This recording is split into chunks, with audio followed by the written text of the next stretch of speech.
పెద్దలు జర్నలిస్టులు సీనియర్ జర్నలిస్టులు కృష్ణకుమార్ గారు, నవీన్ గారు, అదేవిధంగా భూషణ్ బాబు గారు, సాధి గారు, అంతం బంధురావు గారు, కందుల దుర్గేష్ గారు, ఏపీడబ్ల్యూజే జిల్లా స్టేట్ సెక్రటరీ మాకు చాలా ఆప్తులు శ్రీరామూర్తి గారు, జర్నలిస్ట్ మిత్రులందరికీ కూడా హృదయపూర్వకమైన నమస్కారాలు తెలియజేసుకుంటూ ఈ రోజున ఈ సంస్థ ఆంధ్రప్రదేశ్ వర్కింగ్ యూనియన్ జర్నలిస్ట్ సంస్థ ఏర్పడి 65వ పుట్టినరోజు జరుపుకున్న సందర్భంగా ఈ రోజున ఇక్కడ నేషనల్ హెరాల్డ్ మాజీ సంపాదకులు చలపతిరావు గారికి పూలమాలతో ఈ కార్యక్రమాన్ని, అంతేకాకుండా ఈ ఏపీడబ్ల్యూజే వ్యవస్థాపక అధ్యక్షులు కూడా ఈ సందర్భంగా ఇక్కడ కలుసుకోవడం చాలా ఆనందంగా ఉంది. ముఖ్యంగా రాజమండ్రి ప్రెస్ క్లబ్ ఎంతో చరిత్రగా ప్రెస్ క్లబ్, ఎంతోమంది మంచి మంచి జర్నలిస్టులు మంచి మంచి కథనాల్లో ప్రజా సమస్యలు ఎప్పటికప్పుడు వెలికి తీస్తూ తమ కర్తవ్యాన్ని చాలా బాగా నిర్వహిస్తున్నారు. జర్నలిస్ట్ మిత్రులందరికీ కూడా ఈ సందర్భంగా నేను అభినందనలు తెలియజేస్తూ ఒక్క విషయం ఒకే ఒక విషయం చెప్పేసి నేను విరమిస్తాను. ఏంటంటే అక్షరాలని అమ్ముకునే కొంతమంది కళావిధులు కొంతమంది తయారవుతున్నారు. అటువంటి వాళ్ళు దయచేసి మీరు దూరం పెట్టండి. దయచేసి ఎందుకు చెప్తాను, మీకు అర్థమై ఉంటుంది. మీరు అందరినీ కొంతమంది ఒక్కొక్కరు తయారవుతుంటారు. అది మొత్తం ఎందుకంటే జర్నలిస్ట్ వృత్తి అనేది చాలా పవిత్రమైనది, గౌరవప్రదమైనది. సమాజంలోని రుగ్మతలని బయటికి తీసి ఎవరైనా కానీ నిర్భయంగా చీల్చి చెండాడే కళం వీరులు, కళం బలంగా గలవాళ్ళు. కాబట్టి అటువంటి వాళ్ళకు దూరంగా పెట్టి ఎంతో మంచి జరగాలని చెప్పేసి మీ మూలంగా ఎంతో సమాజానికి ఎంతో మంచి జరగాలని చెప్పి మనస్ఫూర్తిగా మేము కోరుకుంటూ మరొకసారి ఏపీడబ్ల్యూజే ఈ వార్షికోత్సవ సందర్భంగా నా శుభాకాంక్షలు అందరికీ కూడా నేను తెలియజేసుకుంటూ, శ్రీరామూర్తి గారు ఈ సంస్థ కోసం నాకు తెలిసినప్పటి నుంచి కూడా ఎంతో సింగిల్ మ్యాన్ ఆర్మీగా ఈ జిల్లాలో చాలా కృషి చేస్తున్నారు. ఇక్కడ కానీ కార్యక్రమాల్లో కానీ ఎన్నో మీటింగ్స్ పెడతాం. మీటింగ్స్కి నేను కూడా అటెండ్ అవ్వడం జరిగింది. ఆయన కూడా ఎంతో మంచి జరగాలని చెప్పి మనస్ఫూర్తిగా కోరుకుంటూ I wish you all the best. Thank you. 65వ ఇంగ్లీష్లో 65 years సెలబ్రేషన్ చేసుకుంటున్నారు. ఈ కార్యక్రమం 65వ వార్షికోత్సవాన్ని ఇవాళ మన జర్నలిస్టుల సమక్షంలో జరుపుకోవడం చాలా సంతోషకరం. అలాగే దాని ఫౌండర్ అయిన వ్యవస్థాపకులు అయినటువంటి మానకొండ చలపతిరావు గారికి ఆత్మ కూడా అర్పించాలని, పెద్దలు జనసేన జిల్లా అధ్యక్షులు శ్రీ కందుల దుర్గేష్ గారు సాధారణంగా ప్రెస్ క్లబ్ తరఫున ఆహ్వానిస్తాం. శ్రీరామూర్తి గారు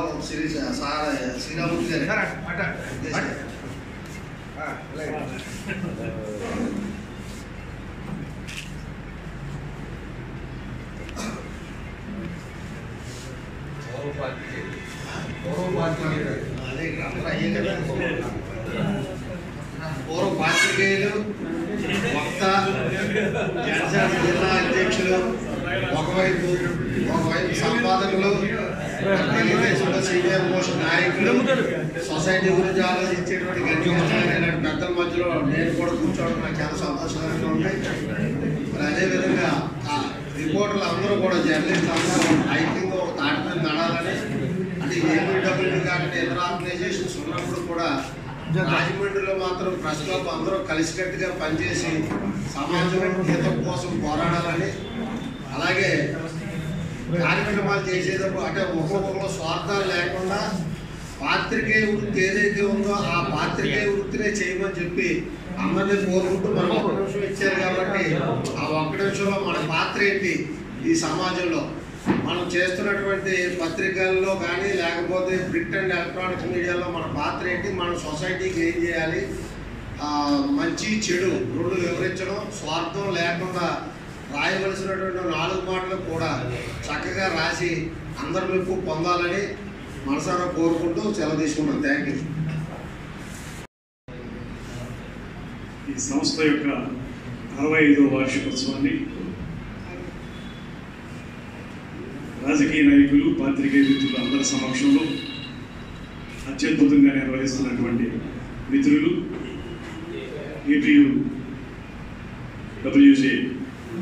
సంస్థకి రాష్ట్ర కార్యదర్శి చిరకాల మిత్రులు శ్రీ మండల శ్రీరామూర్తి గారికి, ప్రెస్ క్లబ్ అధ్యక్షులు శ్రీ సారథి గారికి, సీనియర్ పాత్రికేయులు కృష్ణకుమార్ గారు, నవీన్ గారు, భూషణ్ బాబు గారు, అదేవిధంగా తెలుగుదేశం పార్టీ రాష్ట్ర ప్రధాన కార్యదర్శి శ్రీ కృష్ణ గారు, అదేవిధంగా కార్యనిర్వాహక కార్యదర్శి శ్రీ ఆదిరెడ్డి వాసు గారు, చిరకాల మిత్రులు సంఘ సేవాభిలాషి శ్రీ అంత మండలరావు గారు, అన్నిటికంటే మించి ఇక్కడికి విచ్చేసినటువంటి పాత్రికేయ మిత్రులందరికీ నమస్కారాలు. చాలా వరకు సంస్థలు మకలో పుట్టి బుబ్బలో పోయే అంటుంటారు. అలా చాలా సంస్థలు ఉంటాయి. కానీ 65 వసంతాల పాటు పాత్రికేయ జీవితాలతో మమేకమై, ఇంతకుముందు భూషణ్ బాబు గారు చెప్పినట్లుగా కొంతమందికి జీతాలు రావడం లేదు, మేనేజ్మెంట్ ఇవ్వడం లేదు అనేటువంటి మాట ఏదైతే ఉందో, అలాంటి అవస్థల నుంచి పాత్రికేయుల్ని కాపాడడానికి తొలి నుంచి కృషి చేసినటువంటి సంస్థల్లో ఏపీయూడబ్ల్యూజే ప్రధానంగా ఉందనేటువంటి మాటని ఈ సందర్భంగా మనం గుర్తు చేసుకోవాలి. ఎంసీ గారు అని చెప్పబడేటువంటి మానికొండ చలపతిరావు గారు 1957లో కొంతమందితో కలిసి ప్రారంభించినటువంటి ఈ సంస్థ ఇవాళకి మనం చూసుకుంటే పాత్రికేయ వృత్తిలో సుదీర్ఘకాలం పనిచేసిన చాలా మందికి తర్వాతి కాలంలో వాళ్ళు వేరే వేరే సంస్థలోకి వెళ్ళారేమో, కానీ ఏదో ఒక సందర్భంలో వాళ్ళకి ఈ సంస్థతోటి అనుబంధం ఉన్నటువంటి నేపథ్యాన్ని ఒకసారి మనం గుర్తు చేసుకుంటే ఈ సంస్థ ఎంత బలంగా నిలిచిందో ఎంతకాలం అర్థమవుతాం. ఇవాళకి పాత్రికేయుల జీవితాల్లో సరైనటువంటి మార్పు ఇంకా రాకపోయినా, వారికి అవసరమైనటువంటి సదుపాయాలు ఇంకా కలగకపోయినా, ఈ మాత్రం అవకాశాలు రావడానికి కూడా ఈ సంస్థే ప్రధాన కారణం అయిందనేటువంటి మాటను కూడా ఈ సందర్భంగా గుర్తు చేసుకోవాలి. ఒకప్పుడు స్టాఫర్స్ మాత్రమే ఉన్నటువంటి రోజుల్లో వాళ్ళకి సరైనటువంటి జీతభత్యాలు ఉండేటువంటి సందర్భాలు ఉండేవి, మంచి జీవితమే గడిపేవారు. ఇవాళ కాంట్రిబ్యూటర్స్ పెరిగిపోయినటువంటి సందర్భంలో ఛానల్స్ విపరీతంగా పెరిగాయి, పత్రికలు చాలా ఎక్కువగా పెరిగాయి. పెరిగిన తర్వాత స్టాఫర్స్ అనేటువంటి దాని నుంచి కంట్రిబ్యూటర్స్ అనేటువంటి దానికి వెళ్ళిపోయిన తర్వాత సంఖ్య పెరిగింది, కానీ వారి యొక్క జీవితాల్లో మార్పులు మాత్రం రాలేదు. ఇవాళకి మనం చూస్తే గ్రామీణ ప్రాంతాల్లో ఉన్నటువంటి కంట్రిబ్యూటర్స్ కానివ్వండి, పూర్తిగా ఆ సంస్థ తాలూకు పేరోల్స్లో లేనటువంటి వాళ్ళు జర్నలిస్ట్ ఎవరైతే ఉంటారో వాళ్ళ జీవితాలు చాలా ఇబ్బందికరంగా ఉన్నటువంటి సందర్భాన్ని మనం గమనిస్తాం. ఈ నేపథ్యంలో గతంలో ఉన్నటువంటి వ్యూహానికి మార్పు చేసి ఏపీయూడబ్ల్యూజే మరింత పదులైనటువంటి వ్యూహాన్ని తయారు చేసుకుని, ఎవరైతే కింది స్థాయిలో ఉన్నటువంటి పాత్రికేయ మిత్రులు ఉన్నారో వాళ్ళ విజ్ఞానం విషయంలో కానీ, వాళ్ళ రాయటంలో కానీ వాళ్ళు అద్భుతంగా రాయగలరు, కానీ వాళ్ళకు ఉన్నటువంటి పరిధి చాలా తక్కువ ఉండటం వల్ల వారికి సరైనటువంటి సదుపాయాలు కలనటువంటి నేపథ్యంలో వారి జీవితాల్లో వెలుగు తీసుకురావడానికి ఈ సంస్థ రాబోయే రోజుల్లో ప్రత్యేకమైనటువంటి కార్యాచరణను ఏర్పాటు చేసుకోవాలనేటువంటి మాట మనం చేస్తున్నాము. మాకు తెలిసి రాజమండ్రి వరకు ఎప్పుడు చూసినా కూడా ఏపీయూడబ్ల్యూజే అంటే శ్రీరామూర్తి గారికి గుర్తొస్తారు. చాలా సందర్భాల్లో ఇలాంటి కార్యక్రమాలు నిర్వహించడం మాత్రమే కాకుండా జాతీయ స్థాయి, రాష్ట్ర స్థాయి కార్యక్రమాలు కూడా నిర్వహించేటువంటి విషయంలో ఆయన ముందు నుంచి కూడా ఒక ప్రత్యేకమైనటువంటి చొరవతోటి ప్రయత్నించినటువంటి నేపథ్యాన్ని కూడా గుర్తు చేస్తూ, ఇవాళ ఎన్ని సంస్థలు వచ్చినప్పటికీ కూడా పాత్రికేయుల యొక్క సదుపాయాలు పెంపొందించడంలో కృషి చేస్తే కానీ వారికి ఇబ్బంది కలిగేటువంటి పరిస్థితి తప్పదు.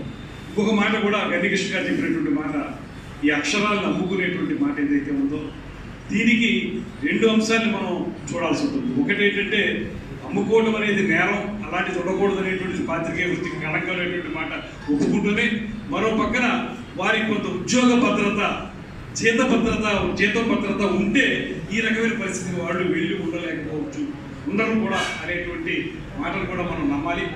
ఆ కోణంలో కూడా మానవీయ దృక్పథంలో కూడా వాళ్ళ వైపు నుంచి కూడా చూడాల్సినటువంటి అవసరం ఉంది. అంత మాత్రం చేత అక్షరాలను అమ్ముకునే పరిస్థితికి వెళ్ళకూడదు, కానీ వాళ్ళు బాగుండడానికి ఏ రకంగా చేయాలనేటువంటిది కూడా సమిష్టిగా కేవలం పాత్రికేయులు ఈ సంస్థ మాత్రమే కాకుండా రాజకీయాల్లో కీలకంగా ఉన్నవాళ్ళు కూడా దీని మీద దృష్టి సారించి వాళ్ళకు కొంత భద్రత కల్పించినట్లయితే ఈ అవాంఛనీయ సంఘటనలు జరగకుండా ఉంటాయనేటువంటి మాటను నేను ప్రగాఢంగా నమ్ముతున్నాను.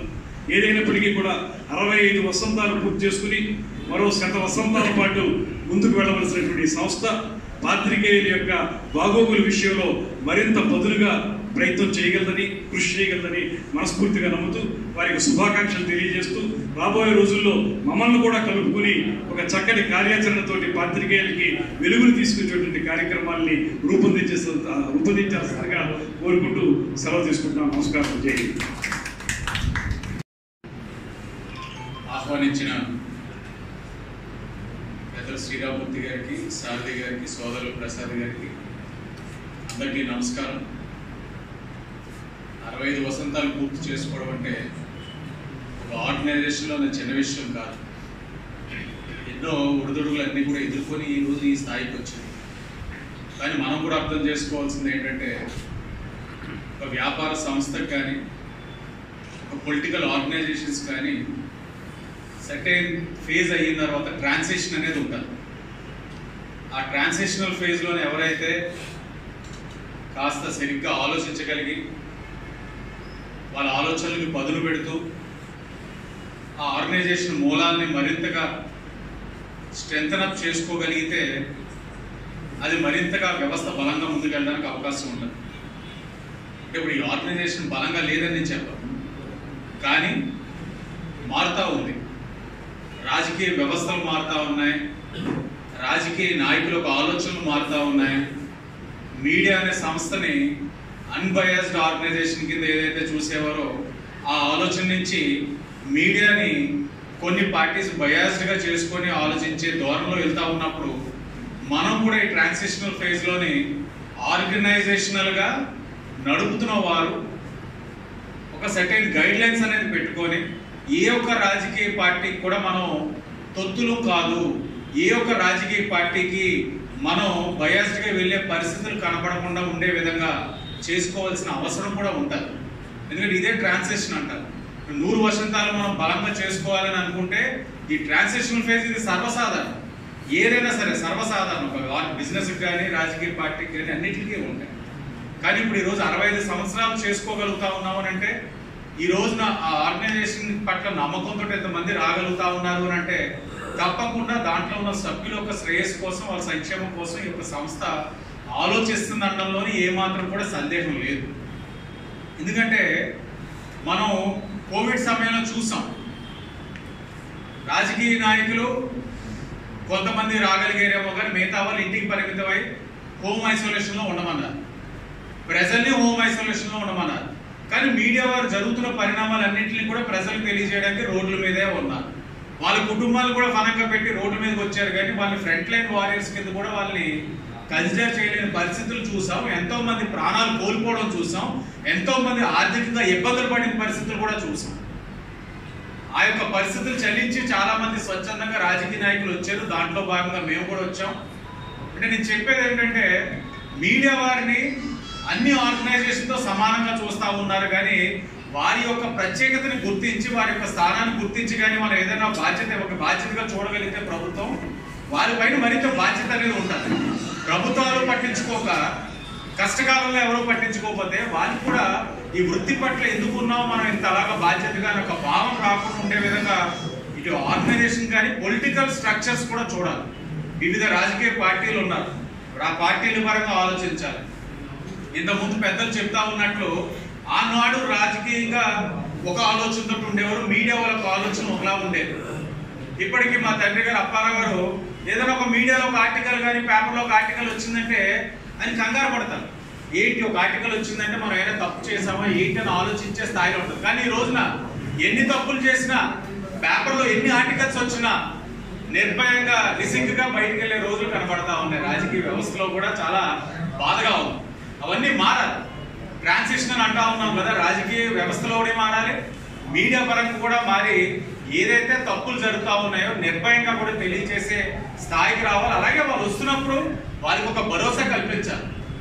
ఈరోజు మనం చూసాం కొన్ని చోట్ల తప్పులు కనబడతా ఉంటే నిర్భయంగా పేపర్లోని తప్పుల్ని రాసిన మరుక్షణం రాత్రి ఆ మీడియా ప్రతినిధిపై దాడి, లేకపోతే ఆ మీడియా ప్రతినిధి పైన కేసులు, ఇలాంటివి కూడా రాకుండా ఉండేందుకు గాను ఆర్గనైజేషన్ కూడా మరింతగా బలంగా ముందుకు వెళ్ళాలని, ఏ విధమైన అవసరం వచ్చినా ఈ యొక్క ఆర్గనైజేషన్కి ఎప్పుడు కూడా ఆదిరెడ్డి కుటుంబంగా మేము ఎల్లవేళలో ఒక కుటుంబ సభ్యుడిగా మీకు అందుబాటులో ఉంటాం. ఏ విధమైన అవసరం వచ్చినా కూడా చేయడానికి ముందుకు వస్తామని కూడా తెలియజేసుకుంటూ మరొకసారి ఆహ్వానించిన వారికి ధన్యవాదాలు.